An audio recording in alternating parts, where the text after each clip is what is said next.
17 डिसेंबरला gate way of India येथून एलिफंटाला जाण्यासाठी निघालेल्या नीलकमल या बोटीचा अपघात झाला, ज्यात 13 जणांचा दुर्दैवी मृत्यू देखील झाला।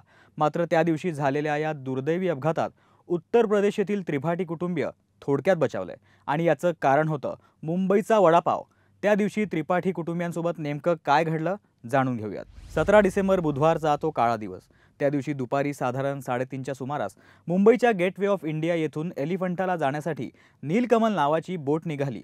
मात्र या बोटीला एका नौदलाच्या स्पीडबोटनं जोरदार धडक दिल्याने मोठा अपघात झाला। या दुर्दैवी अपघातात 13 जणांचा मृत्यू झाला असून 2 जण अजूनही बेपत्ता आहेत। या भीषण अपघातात अनेक कुटुंब उद्ध्वस्त झाली आहेत, पण दुसरीकडे उत्तर प्रदेशातून मुंबईला फिरण्यासाठी आलेलं त्रिपाठी कुटुंबीय या अपघातातून अगदी थोडक्यात बचावलं। 15 रुपयांच्या वडापावने या अख्ख्या कुटुंबाला भयानक संकटापासून वाचवलंय।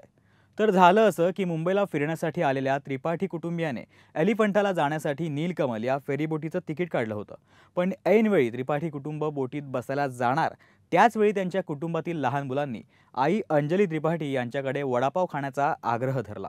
त्यांच्या आईने सुरुवातीला आपल्याला बोटीत बसायचं आहे असं सांगून त्या दोघांची समजूत काढण्याचा प्रयत्न देखील केला, पण त्यांची मुलं अगदी हट्टाला पेटली होती।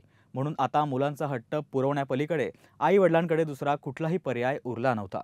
शेवटी त्रिपाठी कुटुंबीय नीलकमल बोटीत न चढता गेट वे ऑफ इंडियापासून काही अंतरावर असलेल्या वडापावच्या गाडीवर वडापाव खाण्यासाठी गेले आणि वडापाव खाऊन झाल्यावर त्रिपाठी कुटुंबीय जेव्हा पुन्हा बोट पकडण्यासाठी परत आले तेव्हा त्यांच्या असं लक्षात आलं की आपल्या मुलांच्या वडापाव खाण्याच्या हट्टामुळे त्यांची फेरीबोट चुकली आणि त्यामुळे थोडक्यात त्यांचा जीव बचावला।